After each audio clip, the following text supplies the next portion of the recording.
हिंदी अनुवाद कहानी की शुरुआत एक अमेरिकन फुटबॉल मैच से होती है, जहां निक्की अपनी गर्लफ्रेंड जेस के साथ वीआईपी स्टैंड में आराम से बैठा है। मैच चल रहा है, लेकिन निक्की का ध्यान खेल पर कम और भीड़ पर ज्यादा है।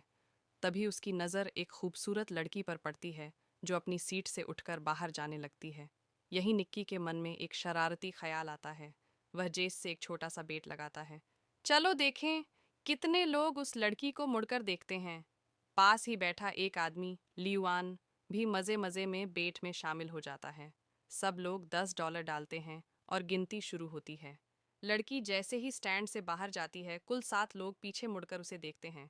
जेस का अनुमान सबसे करीब होता है, इसलिए वह जीत जाती है। लियुआन पैसे दे देता है और अगला राउंड शुरू करने का सुझाव देता है। इस बार बेट है, अगला फाउल कौन करेगा। जेस मना कर देती है, लेकिन निक्की तुरंत कूद पड़ता है और $1000 का दांव लगाता है। सीटी बजते ही रेफरी फॉल देता है और निक्की की टीम हारती है। वह बेट जीत जाता है। हारने के बाद भी लियुआन और उत्साहित हो जाता है। वह $5000 की नई बेट रखता है।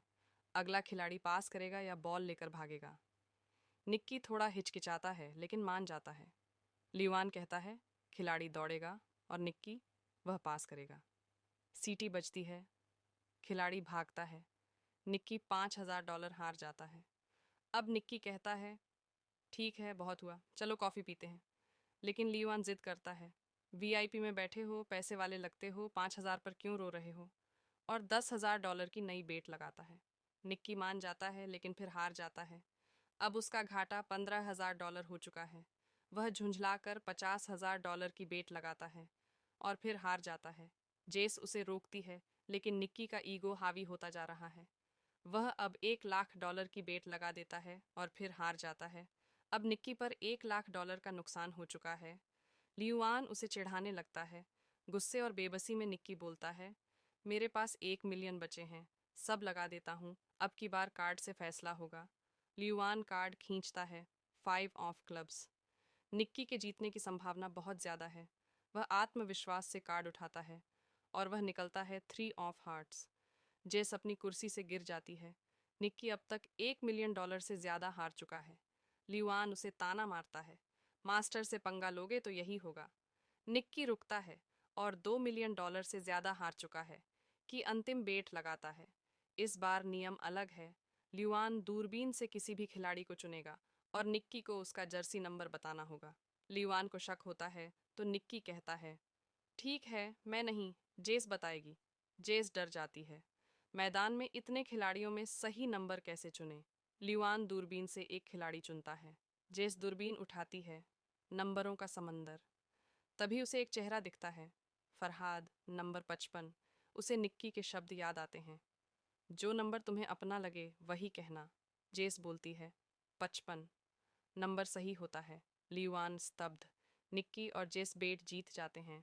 कार में निक्की बताता है कि सब एक सोचा समझा प्लान था। उन्होंने लियुआन को कई दिनों से ट्रैक किया था। नंबर 55 को उसके अवचेतन मन में डाल दिया गया था।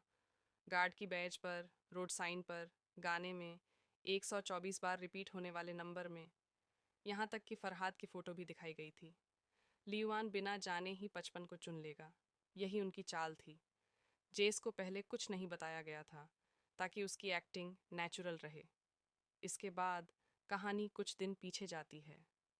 कुछ महीनों पहले निक्की जेस के साथ एक कमरे में था और एक आदमी उसकी कनपटी पर बंदूक ताने खड़ा था। निक्की शांत था। मेरे पास फूटी कौड़ी नहीं, मारना है तो मार दो। उस आदमी ने पहचान लिया कि निक्की कोई आम शख्स नहीं, एक चालाक कॉन आर्टिस्ट है। यहीं से जेस की ट्रेनिंग शुरू हुई। निक्की ने उसे सिखाया, स्लाइट ऑफ हैंड, टाइमिंग और थोड़ा स्टाइल, बस यही चाहिए। धीरे धीरे जेस एक प्रोफेशनल चोर बन जाती है। स्ट्रीट पिक पॉकेटिंग, टीम आधारित चोरी, credit card scam, fake ATM machine, सब। उन्होंने एक हफ्ते में 1.2 मिलियन कमाए। लेकिन असली गेम अभी बाकी था।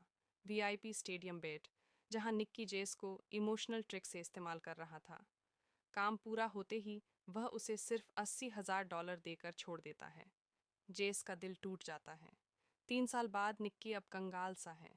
उसे एक रेसिंग टीम के मालिक जॉर्ज ने हायर किया है। योजना थी, नकली सॉफ्टवेयर बेचना और असली से रेस जीतना। लेकिन पार्टी में जेस आती है, लाल ड्रेस में, और जॉर्ज को गले लगाती है। निक्की के भीतर आग लग जाती है। फेक लड़ाई अब रियल लड़ाई बन जाती है। इससे विरोधी टीम निक्की को हायर कर लेती है। निक्की EXR सिस्टम सब टीमों को बेचकर करोड़ों कमा लेता है। रात को जेस को साथ भागने का मैसेज भेजता है। जेस आती है, लेकिन तभी जॉर्ज के आदमी पकड़ लेते हैं। जॉर्ज दबाव डालता है और निक्की टूट जाता है। वह झूठी कहानी सुनाता है कि जेस के गिफ्ट में चिप था जिससे उसने डांटा चुराया। सब हंसते हैं। किसी को यकीन नहीं। सच पता चलता है, जेस भी जॉर्ज को प्यार नहीं करती थी। वह उसके महंगे घड़ियां चुराने के लिए उसके साथ थी। जॉर्ज क्रोधित होकर सच्चाई जानना चाहता है। तभी उसका बटलर गुस्से में आकर निक्की को गोली मार देता है। जॉर्ज डरकर भाग जाता है। बटलर जेस को बताता है, चिंता मत करो, मैं निक्की का आदमी हूँ। असल में वह निक्की का गोद लिया पिता था। वह गोली निक्की के दिल के पास पर सुरक्षित जगह पर मारता है। खून निकालकर दबाव संतुलित करता है।